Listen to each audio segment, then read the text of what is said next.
Welcome back to another episode of Read the Book First, the book club where first we read a book and then we watch its movie or show or whatever it is. Isaac's here. Hi, everybody. And today we are going to be finally talking about Howl's Moving Castle, the 1986 middle grade classic by Diana Wynne Jones. Is it a classic? It is. I mean, legitimately asking. It's a modern classic in the middle grade world. Because middle grade wasn't really a recognized genre until the late 80s, early 90s. It was before it was just like children literature and adult literature. Did middle grade kind of get turned into YA a little bit? Or is it like... Middle grade is from ages 8 to 12. YA is 13 to 18. Then there's technically new adult, which is like weird. And then there's just adult. So you guys are learning so much, assuming you didn't already know this, and it's not like the most common knowledge in the world. But before we get into this, I have not seen this movie, so I've gone into this knowing nothing about this book besides that the castle moves, because that's in the title. I know that you have seen the movie, which we'll talk about the movie next week. Yeah, so I have seen the movie multiple times and really loved it. But what's kind of interesting for this is I haven't seen it in probably like over 5 years. And so there's definitely certain things I remember about, like the main story beats I remember fairly well. And some of the big characters I remember, but not like super, super well. So I'm sure there's going to be plenty of stuff that when I watch the movie again, I can tie back to the books. But I was very excited for this because but you haven't read the book or any of that before. I never read the book. Honestly, didn't know it was a book for like quite a while until you're like, oh, we could do Howl's Moving Castle for this. And I was like, yes, but how? But book? But book? But book? Yeah. My expectations going into this book, I thought it was going to be very whimsical, which it is whimsical at parts, but I didn't know how British this book was going to be. Because... Dry. Huh? Dry. Yeah.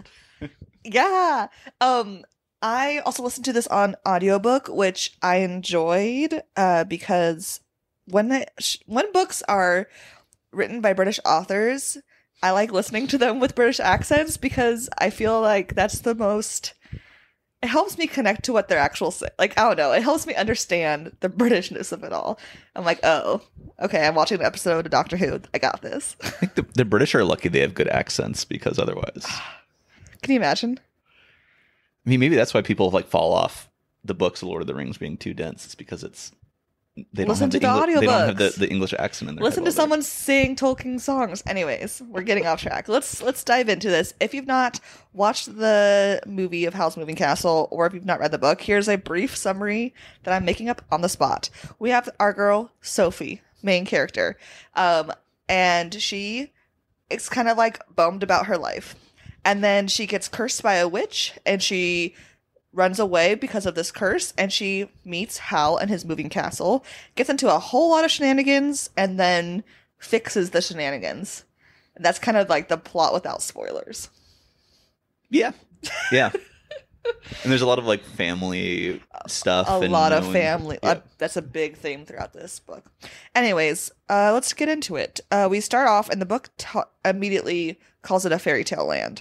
So first chapter, 2 chapters even, weird chapters for this book, considering where it goes, in my mind. Because they're very like normal. Oh yeah, this is just her being... So also, it's subtle, but it's interesting that like in this world, being the eldest child sucks, apparently. Yes. She's very like... It's very like... The whole first chapter, she complains about it. It's very... She feels locked into her duty and her fate. I think it's really the fate, not that's bumming her out a lot. Yeah, so Sophie Hatter is the daughter of a hatter in this town, someone who makes hats, because it's very British. And Ingery, I think is how you pronounce it, this fairy tale land.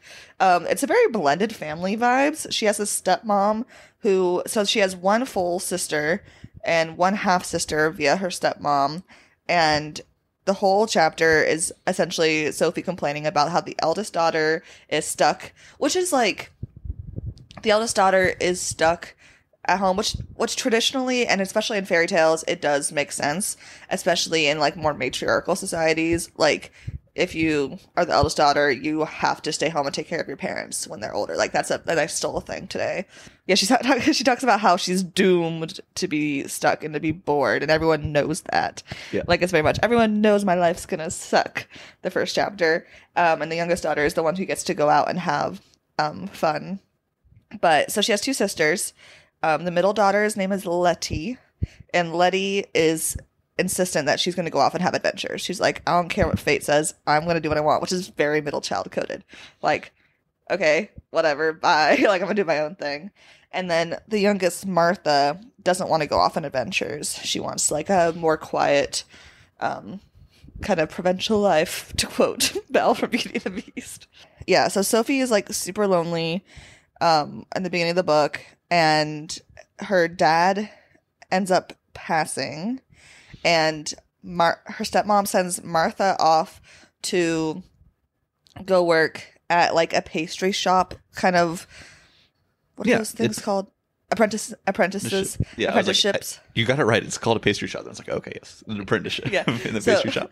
Yeah, so Martha gets set up at an apprenticeship at a pastry shop. Letty gets set up with like the village like witch, which is like a good thing because. Yeah. You know, she can have cool magic and stuff in this fairy tale land. And Sophie is stuck with the stepmom working at the hat shop. Sophie's super lonely, but she starts becoming very well versed in making hats. And like things start happening to the people who wear these hats because she starts talking to the hats as she's making it. And it's like, it's just so British. And I remember reading the first two chapters and being like, this has a very boring start for a book that's about a moving castle, which sounds so cool. So I think something to point out is the way they talk about like wizards and witches in the book, because like there's a couple, there's the Witch of the Wastes, who everyone's like, ooh, she's really bad. And then also Howl is really bad, and he eats girls' Wizard hearts. Howl, like there's all these like big like no-nos associated with these big powerful beings. But there's also plenty of wizards who are like, oh, go down to wizard blah blah and get the spell for this thing. Like it's a very like, it's almost like it's very like pharmacist vibes, but like for like spells for stuff. In this world. So it's not like all magic is evil or anything, but there's a couple big players who are very feared by the populace. So Sophie gets lonely enough eventually because her sisters have moved on, and her stepmom is starting to be more social and not necessarily being the hat store often. So Sophie goes to visit Martha at the pastry shop and sees that it's actually Letty, and she's confused. And then Letty lets Sophie knows. She's like, no, Martha and I switch spots and like have a spell to look like each other so that we can do what we actually want. And Sophie is so upset that her sisters are breaking the rules. And as an eldest child, I felt that anger. It's like, you little get away with breaking this rule that I worked my whole life not to break. Oh, I'm sorry. You guys get to watch Star Wars when you're how old? I had to wait till I was 10 because I'm the eldest. This is very important for this, as we are both the eldest child. Yes. And shout out to our siblings. But yeah, so she's upset, and so she runs. When she's out and being upset, she goes by she's like, well, I'm gonna go break a rule, and she goes by like some fair that's going on, and this guy like hits on her, and Sophie's so upset. She's like, why are you talking to me? Like, she's like immediately like put off by this dude who's like flirting with her, and she's like, excuse you, who are you? Rude, don't talk to me ever. And then runs back to the hat shop, and then an old lady comes in. And it's the Witch of the Waste. Dun, dun, dun. But you don't know it's the Witch of the Waste at first.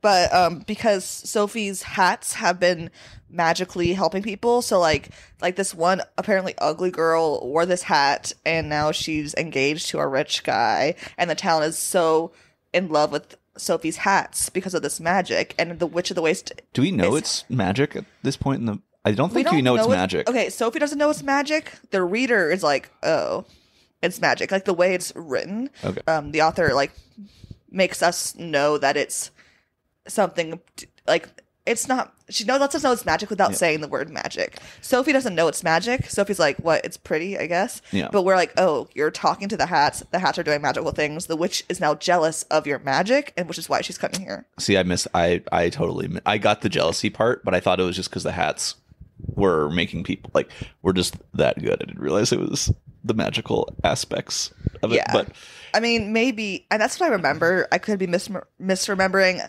no, I mean, it's a theme throughout the book that she's got some latent stuff going on. So maybe I'm just, missing out on some fairly obvious clues. But I mean, also, regardless. this book is dense. Like, all this happens in the first 2 chapters. This book is dense in fun ways and in not fun ways.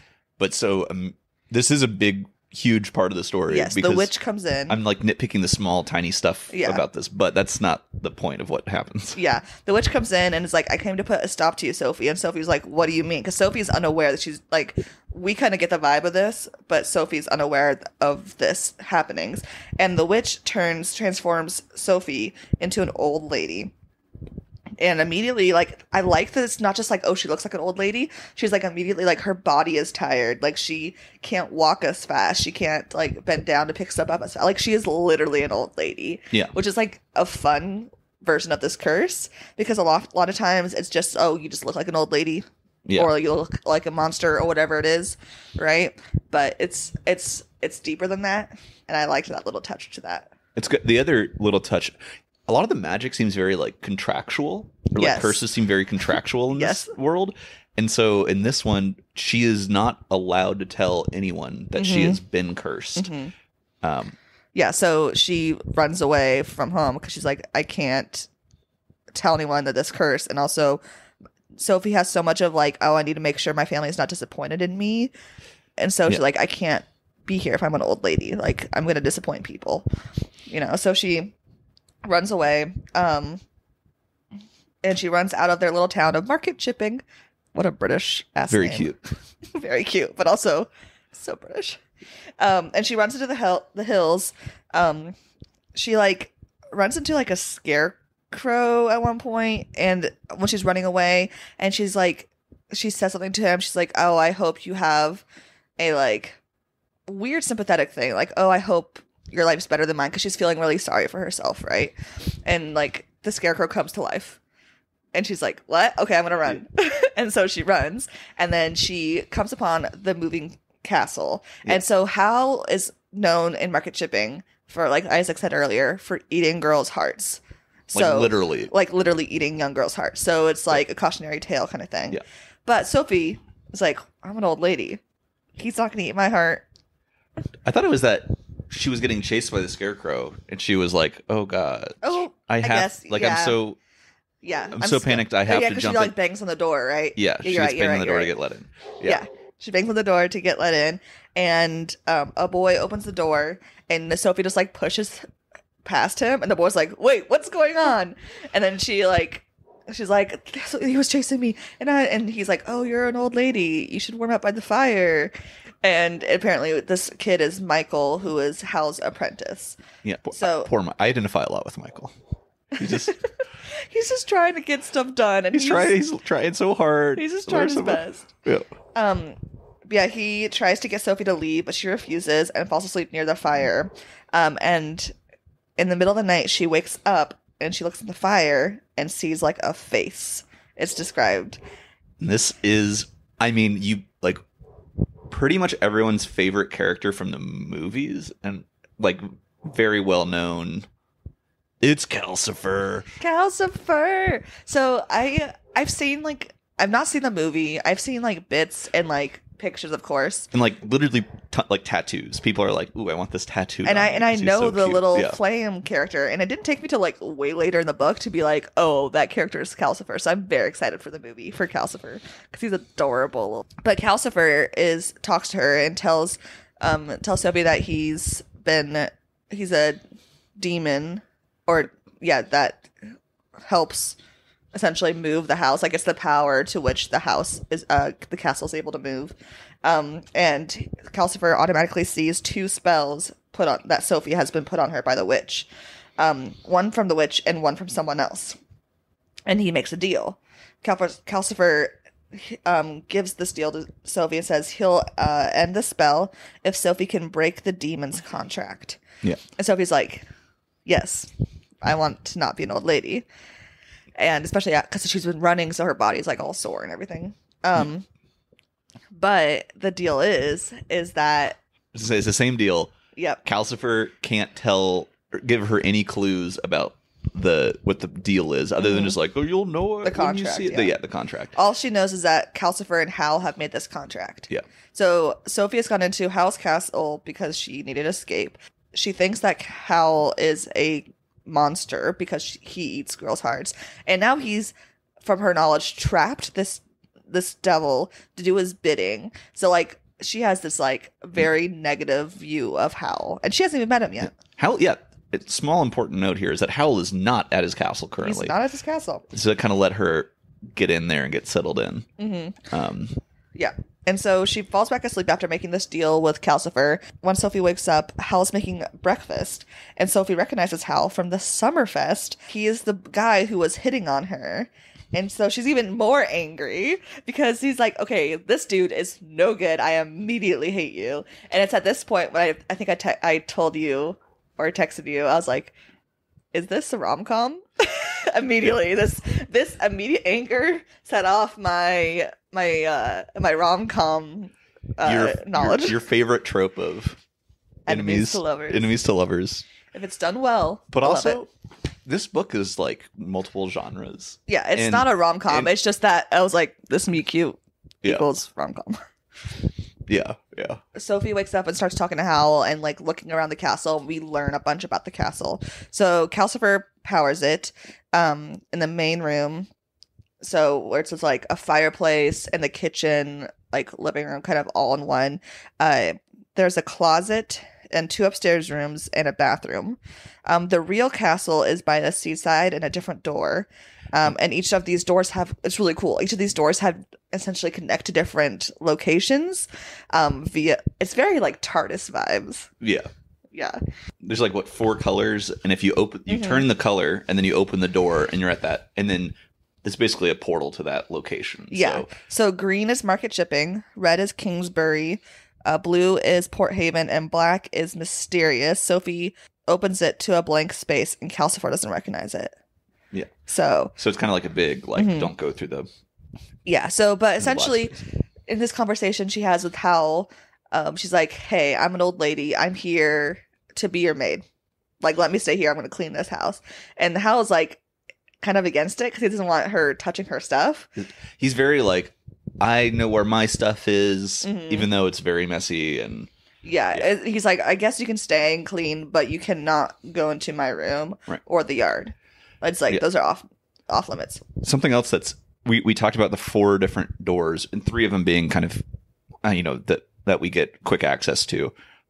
Howl is a different person to different in each area, basically. So he's very like going to be the master of disguise. Like he's very vain and has like a lot of like different outfits and stuff. So he has very like are very wild for Howl. He has a very intense hair regimen. Yeah. Yes. But so he is known as like literally different. He's not like Howl the wizard. He is like wizard blah blah blah, wizard da da da. Like he is a wizard in each realm, but but also the stories that go with it are different. So when Howl's out doing, I don't know, Howl things, he's always out at the castle. I don't know why it's called Howl's Moving Castle. He's never there. Yeah. But Calcifer's Moving Castle. Yeah. Hell yeah. Calcifer writes. So Sophie's sitting there complaining to Michael and Calcifer about the evils that Howl's doing about all the hearts that he's eating. Like, she's like, where is he keeping these hearts?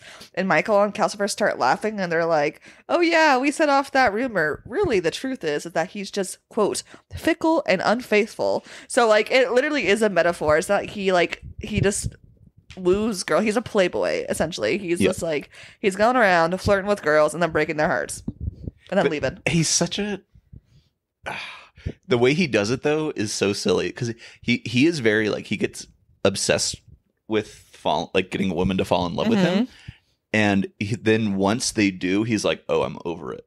But he is like he has commitment issues. He is like temporarily in love with each of these women, and then once they love him back, infatuated with them. Yes, he's in limerence with them. Do you know what limerence is? No. Limerence is like the emotional chemical feeling you get when you're like lust/in love, but it's not like the full in love. All emotions are emotional chemical feelings. I know, but this is its name for that one. Fair. It's extra that. It's fair. Like the like short term of it. So Howl comes back from who the hell knows where he was, and he starts complaining about this girl who won't return his love. And Sophie like is rolling her eyes, and so is Michael. And then Howl says, "The lovely Letty Hatter," and Sophie gets immediately so upset. And then we see that Michael also gets upset. And so once Howl moves on to whatever he's doing, Michael lets Sophie know that he's also in love with Letty. But his Letty works at a pastry shop, which Sophie knows that's actually Martha, and who has never met Howl. And so like this whole like confusion is very Shakespearean, very like you love her, but he's in love with her, and he hasn't met her, but she's disguised as like it's very immediately confusing. And I'm like, this is too much. If men just communicated with each other and others, and if they didn't better impersonate each other or if the ladies didn't impersonate with each other, or if there wasn't societal pressures to make them. That's true. Mm-hmm. It's true. Mm-hmm. When Sophie's like busy like getting used to the castle, like she's like going around, we know that there's like a skull on the mantle, there's a guitar, there's like this creepy witch stuff, or not witch stuff, wizard stuff. Yeah. But there's a knock on the door, and Sophie goes to open it, and it's the scarecrow that she had wished good luck to earlier when she was running away, and it scares her. So she bullies Calcifer into making the house run faster away from the scarecrow, and then Calcifer gets tired really like fast, and Sophie's like, "I'm also tired when I run." Like she's like, "I get it, Calcifer." Old lady toad demon connection. There's so much of this. Like this book is fairly long, and a lot of it is not advancing the plot. It's building relationships between the characters, and yeah, one of the big ones is kind of this like push pull with Calcifer and Sophie, where they need each other and respect each other on some level, but also get annoyed by each other. And then the kind of, I guess the rom-com-y bit of like Howl getting annoyed by Sophie meddling and all this. And this is like for a ton of the book. It's like the first third of the book is like Sophie gets upset with Howl. Howl gets upset with her meddling. Michael and Calcifer kind of like support either Howl or Sophie. It gets fixed. And then the next shenanigans happens. It's very episodic for a few chapters. Yeah. But one of the important mess arounds is that Michael asked Sophie for help with a spell that he got from Howl, and it contains lines from the poem "Song" by John Donne, D-O-N-N-E. But essentially, Michael wants to go and catch a star because it's part of the spell, and so he thinks it is because he screws the spell up a bunch. He does. Like spells in this world are not like they're like recipes. Well, but they're like poem. It's very like you need a recipe, but the recipe is not clear. Yes. Like you have to go and interpret a lot of the stuff, which is a fun little. I like. I like this part of the magic. I like how each fantasy world has to have different rules in magic, and fun thing for Patreon would be ranking the best magic rules in fantasy books. It would. So they go to try and catch a star in the marshes. Sophie and Michael each have 1 foot in a 7-league boot, which essentially you take a step and it goes 7 leagues. So cool. It's such a fun little magical item. But they watch the star die because it lands. Because when stars hit the ground, they die. It's very sad. But they return, and Michael shows Hal the spell, and Hal tells them this isn't a spell, and shows them the truth behind the black knob. Because he's like, "Oh, this is wrong. I gave you the wrong thing, the wrong piece of paper." Which, like, Hal, like, make your apprentice job not that hard. And so they go to the black knob, which is the one that Sophie looked but couldn't like figure out what it was, and Calcifer didn't know. And Hal brings them through it, and they go through like a closet into like a bedroom that Sophie's like, "This looks like the weirdest thing ever." And then he's like, "Oh yeah, this is where I'm from. This is Wales." Yeah. Whales. This bit I don't get. It's so And like he talks to his sister who was like so pissed off at him for being a disappointment, and he can't like describe this fantasy world. He goes to talk to his nephew in a room who is essentially playing on a computer, and Hal gives him like another CD. But like it's all described in like fantasy terms from Sophie's point of view, kind of. So like the reader, because it's written in the 80s, so computers exist, right? So the reader is like being like, okay, this and this. Oh, it's whales. Oh, he's not from the magical world. What? Yeah, What? and this is not some like, oh, and Sophie's from some dreamland. Like, no, the worlds explicitly, they both exist. Yeah, and Hal's from there. Multi-universes. But my big question is, why does this whole plot need to exist? The whales part? Yeah, there's a Missingorian is important, but could have also just been important and not in Wales. Well, the whales part is important for like, we haven't really gotten to the curse yet, but all the whales stuff is part of like 3 of the parts of the curse. Okay. And I'll go into that and talk about the examples eventually. So like it's out of place, but it is necessary for the plot. Okay. Yeah. I would say this is someone who has watched the movie would be like, what, whales? Yeah. They just cut around all this stuff. Yeah. Spoilers. When Hal was talking to his nephew, if he learns that his nephew lost his homework and had a spell, and he turned that spell into his teacher, Miss Angorian. And so Hal's like, well, I guess I'll go visit her. But like in like a cutesy, flirty way. So wasn't the homework? The homework was what Michael had. We thought it was a spell, but it was a poem. But it was a poem by a British author. Yeah. Which I do want to read that poem. This poem is called Song by John Donne. Again, not sure how to pronounce it. Go and catch a falling star. Get with child a mandrake root. Tell me where all past years are, or who cleft the devil's foot. Teach me to hear mermaids singing, or keep off envy's sting, and find what wind serves to advance an honest mind.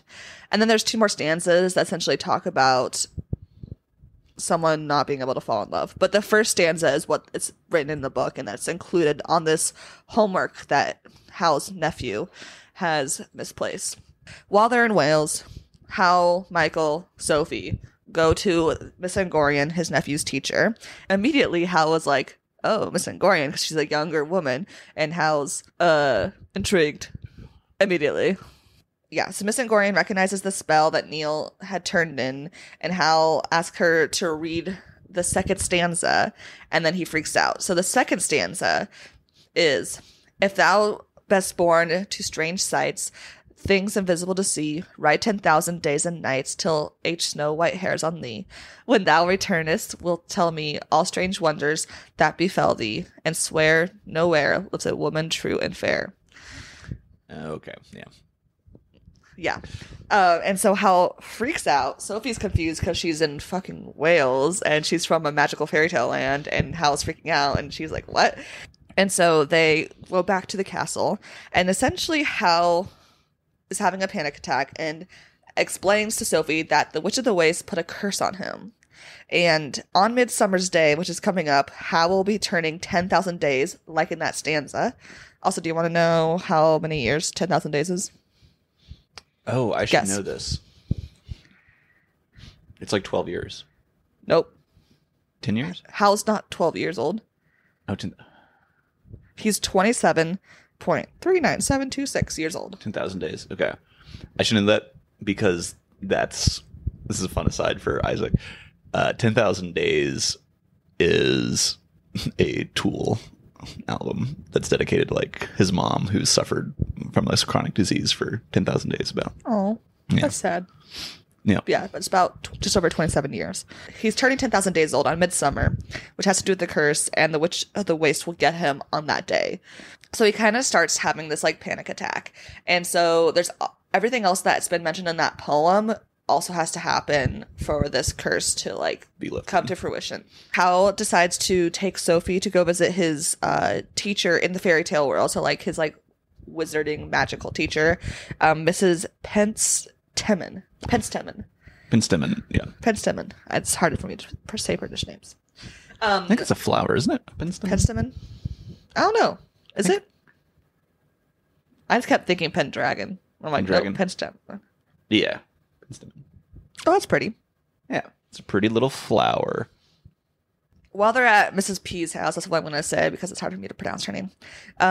Hal gets distracted at something, so Sophie starts to talk to Mrs. P and pretends to be Hal's mom because she's an old lady and she needs an excuse. Sophie feels like she needs an excuse wherever she goes. Yeah. She needs to explain why she's anywhere, which is like a very thing sometimes I identify with. Why am I here? I need to explain everything. Anyways, Mrs. P tells Sophie that she has strong magic, specifically talking things to life. Sophie starts to kind of put things together. She's like, oh, I talk things to life, which is like why she messes up some of Hal's stuff at the castle, the scarecrow, the hats. Like she's starting to put these together, but she's also very confused because Sophie's trying to get information to help break the contract with Calcifer's contract so she can get the curse off. Like that's her underlying goal with this conversation. Yeah. And like Mrs. P talks about how Sophie's gonna like help Howl with his like dark heart and stuff. It's like you can help him. And she's like, what? I don't want to help him. Like, I got my own problems, lady. Yeah. To be clear, yeah, Sophie is not like a fan of Howl still. No. She actually like actively dislikes him, but is trying to find out how to break her curse. And yeah. So and the next day or so, Hal tells Sophie that he needs her to go to the king and blacken his name because apparently the king has been reaching out to Howl because the king's brother, the prince, has been missing and no one's been able to find him. And the king has heard good things about Howl's magic. But Howl doesn't want to be the official wizard of the king. He's like, that's too much. I want to do my own thing. Like, I'm trying to deal with this whole Witch of the Waste business. I do not have time for the king's shenanigans. And so he sends Sophie to go and essentially be like, convince the king to not choose Howl. So Sophie's like, you mean I get to go shit on your name publicly? Bet. Yeah. I'm gonna do that.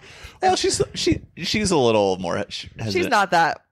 No, she's like she has to be talked like, into it pretty hard, actually. Yeah. But yeah. So she goes up to the king and she's like, hey, what's up? I'm the Howl's mom, and I'm the messenger.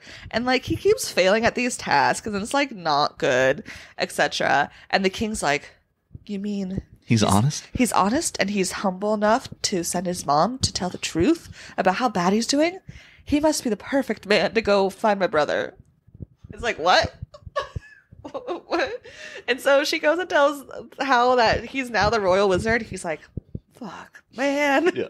Damn, my plan didn't work. And she's like, surprised. Yeah. Howl's plan didn't work. Again. Is this where he gets all mopey? Or is this does not he get mopey quite? Later? Okay. He's a little bit mopey later. I mean, he's a big mopester. He's a big mopester. He's kind of an emo kid. Oh, absolutely. Absolutely. He's very in his feels all the time.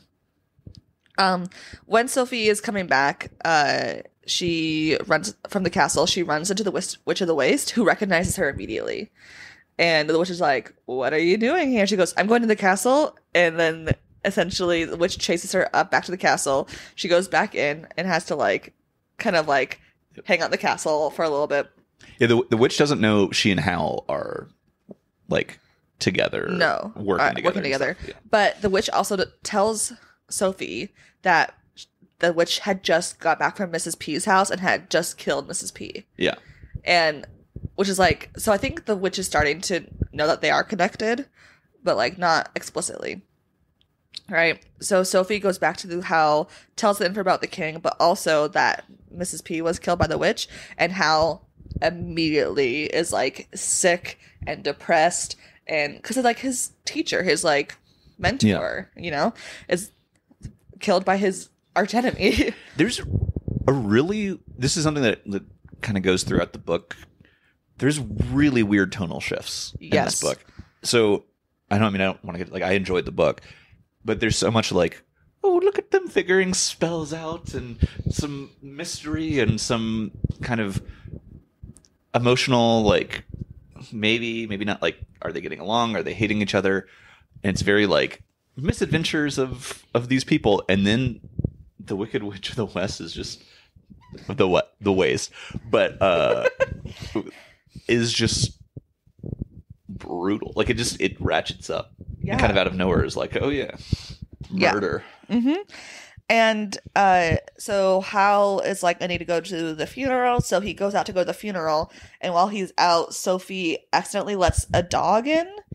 And the dog turns into a man and tells Sophie that Letty sent him and that the man and Letty are in love. And then turns into a different dog.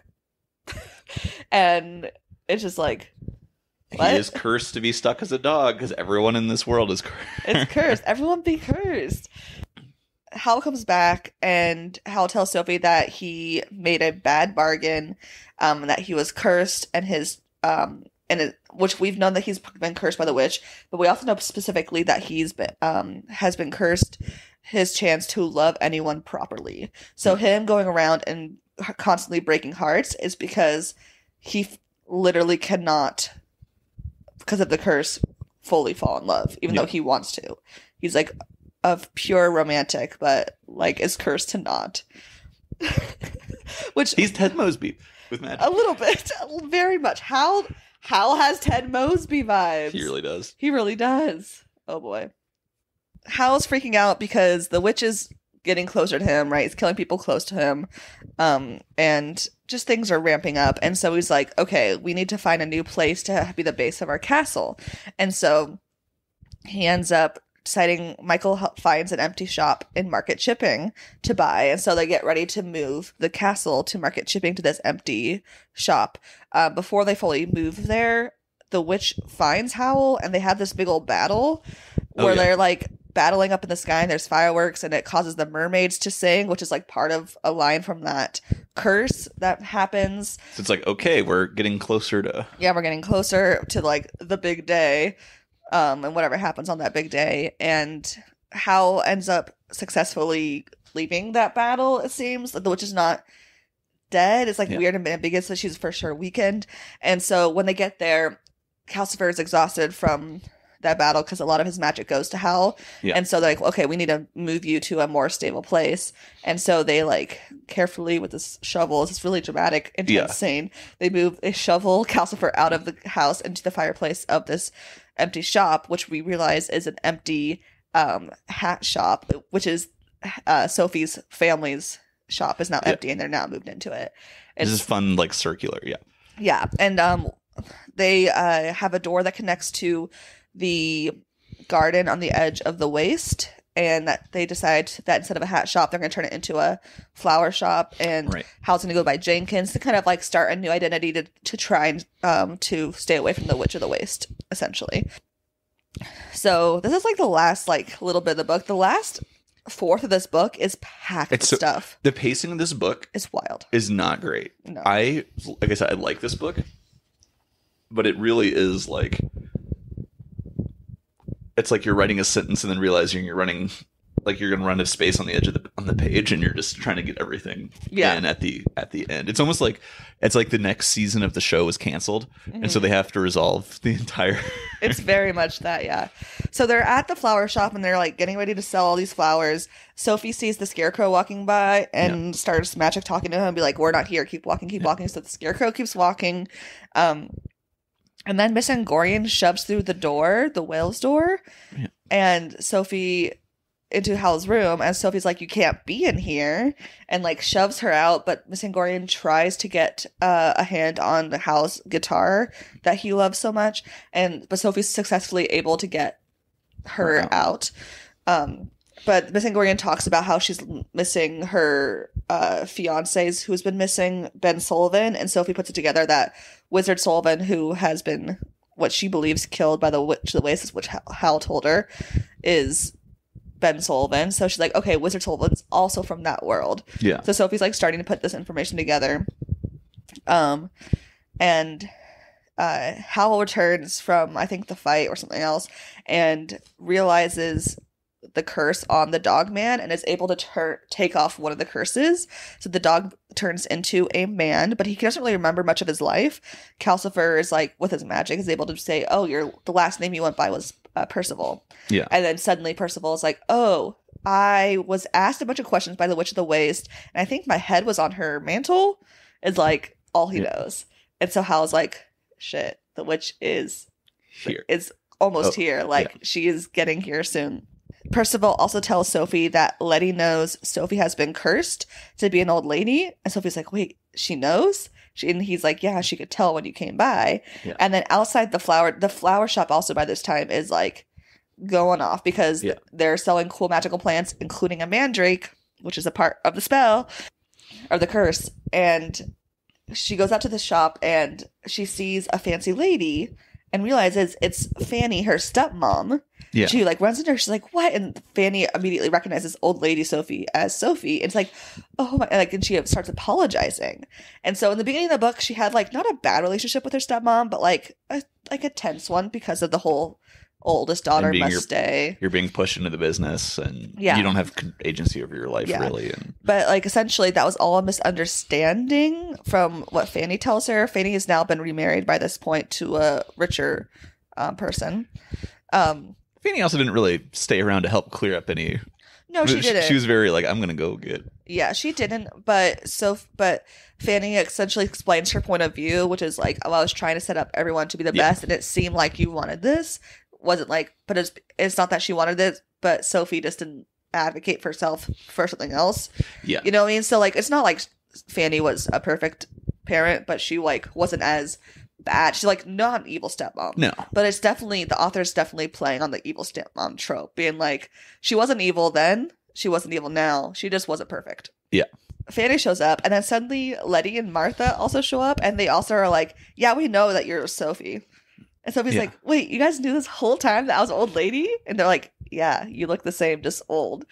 Like, and it's like this weird reunion where they, like, it's so weird. And it comes out of nowhere. Yeah. They're suddenly all like, there. It just gets kind of resolved. Not fully resolved. Not fully resolved, but almost. Like, it's confusing. So Calcifer suddenly, during this reunion, tells Howl that the witch has found his family in Wales. So Howl goes and essentially chases the witch away from his family. And then the witch is able to like communicate into the castle or open a door or something. And it's like, hey, I have Miss Angorian like trapped. So you better come save her. And Sophie feels guilty because she had pushed Miss Angorian away. Yeah. And so she's like, oh, I need to go save her. Goes towards the waist, gets stuck in like orange goo. It's like weird, but she gets stuck. And so Howl and the Scarecrow come and defeat like the witch, who has already been mostly like consumed by her fire demon in the last fight. It's like a weird situation. The witch is not as strong, but Howl and the Scarecrow are able to defeat the witch. But we find out that the fire demon, who the witch got a lot of her powers from, is actually Miss Angorian, who was trapped. The witch was like absolutely trying to kill Sophie too. It wasn't. Like, absolutely. It's like really intense too. Yeah, it's really intense. It's like hardcore because you also doesn't she see like the bodies of of the other like wizards and stuff? Yeah, of the Ben Sullivan, right? Or no, is that incorrect? I don't think she finds the bodies. She just sees other. I don't know. Okay, but it is really intense for sure. The witch is like trying to kill Sophie. That's one of those things where it ramps up from like Silly's kind of reunion to like, oh, it's like big old battle, big murderous intent battle. Yeah. And so Miss Angorian, aka the fire demon, tells that her plan was through the witch to get a hold of Howl's heart from Calcifer to keep herself alive, because the fire demon needs the heart alive. And this is when Sophie kind of realizes that Calcifer is actually a falling star that Howl caught. And they put each other into a contract without knowing the full thing, which is also part of that curse. Yeah. Sophie figures out how she can save everyone. Sophie realizes that her magic is talking life into things, like the Scarecrow, the hats. She talks life into a stick that starts beating Miss Angorian. Yeah. So she can think about this. She's like, hey, go beat my villain up for me so I can think. Yeah. It's essentially the vibe. It's like very much Mickey from Fantasia, when the wizard hat with the brooms doing all his chores. It's like that's the vibe I kept thinking of. But she's also like Miss Angorian's like scared of the magic of the stick. Like the stick is not just like a little animated twig. It's like beating her up. And it's some like magic. Like, it's not just listening to Sophie. It's like this magical relic that's like Yeah. very strong. Yeah. Sophie takes Howl's heart out of Calcifer and gives it to Howl, and then tells Calcifer to live another 1,000 years. She talks magic into Calcifer, who is able to keep living without Howl's heart. Howl gets his heart back, breaking Howl's curse of not being able to fall in love. Yeah. And while this is happening, suddenly Sophie has turned into a young lady, because Howl had this like theory that the witch put a curse on her. Yeah. But really, Sophie was the one keeping herself looking like an old lady to kind of like mask herself. And so Sophie turns into a young lady. Howl is able to defeat the fire demon. The Scarecrow and Percival turn into two different people. Suddenly, they turn into Prince Justin, who was missing, and the Wizard Sullivan. Okay, I was wrong. Okay, like, they just turn into them after the fire demon is defeated. And everyone lives happily ever after. And there's like mad romantic tension between... Yeah. Sophie and Howl. Sophie and Howl essentially admit that they love each other, which is like interesting. This all happens in like 20 pages Yes. out of like 400 pages. like double spaced 20 pages. Yeah. And Yeah, so Sophie and Howl end up together. Michael's able to fully fall in love with Martha, who's no longer pretending to be Letty. Yeah. Letty and the Wizard Sullivan have like a thing because they're both like magical and stuff. And then Prince Justin returns to the king, and Calcifer is free to do what he pleases, and he decides to stay in the castle. Yeah. And that's how the book ends. And it's a wild ending. Yeah. It's wild. Yeah. But what I do like is the little tiny bits of the ending thrown throughout. I kind of want to go back and... it seems like a fun book to reread. Like once you know... Because a lot of it... If you like contract law and you like magical stuff, this book is for you. This book is for you. I loved everything that had to do with the curse and the poem.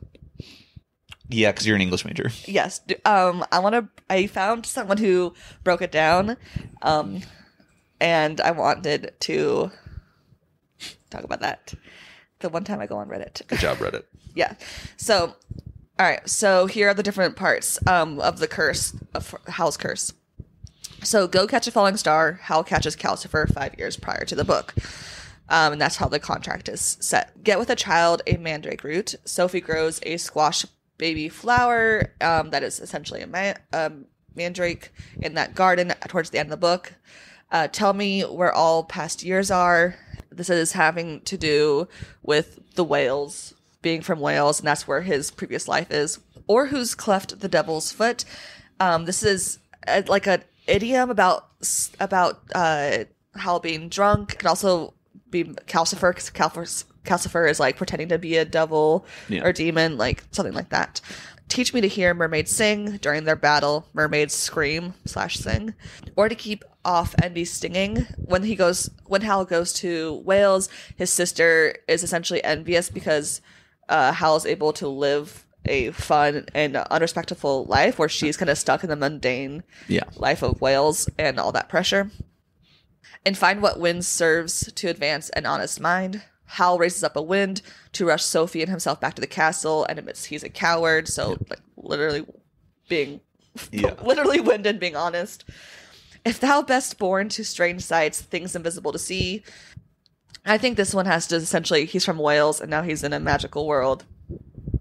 Like, that's what I think. Ride 10,000 days and nights. He turns 10,000 days old. Till age, snow white hairs on thee. He dyes his hair white. Yeah. He didn't have to do that.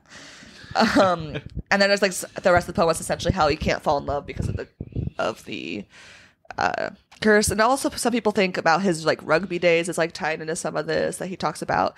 But I love how this poem is just so into this book. Also, Neil Gaiman uses this poem in the beginning of Stardust. Has to do with another Jenessa favorite. We will eventually do it on the podcast, but because it's about a star falling. Right, so that's when Neil Gaiman uses it. She uses it for a different reason, but that's the part about the book I loved. I love the vibes of this book. Yeah, and I love the poem and like thinking about it. It's very fun to think about. Did I enjoy the book fully?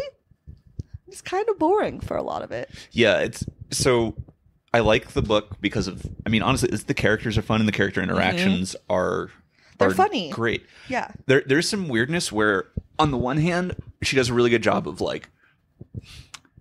Of having long-term interactions and like slow growth, but then at the same time will kind of undercut that like slow growth and those like relationships developing by just having things resolve, especially at the end, like things just kind of resolved. Yeah. Because there wasn't this like, oh, actually, I love Howl. Like Howl is really great. In the last 50 pages, I'm going to, be like, we're gonna be nicer to each other and work together. It's just very like, oh wait, yeah, I love Howl. Yeah. In some ways, it's very like fairy tale, and that's kind of fun. Yeah. And this book plays on a lot of fairy tale tropes. Yeah. Right? Like we have Beauty and the Beast, except for Sophie is the Beast and How's the Beauty. So it's flipped around. The stepmom thing. The youngest child in fairy tales classically is the one that goes out and does all the fun stuff. Like that is a true trope. And Sophie, obviously from the beginning, has been like, I'm stuck to this. And then unbeknownst to herself, goes and has a crazy adventure, right? So like that's also play, which is fun, but I do agree the resolution of each plot point is just too snippy. Like there's so much setup, but not enough afterthought. It's basically like if you draw what the rising action, the climax, and the falling action is like a page. Yeah, no, truly. And the rising action is like literally 350 pages at least. Like it's.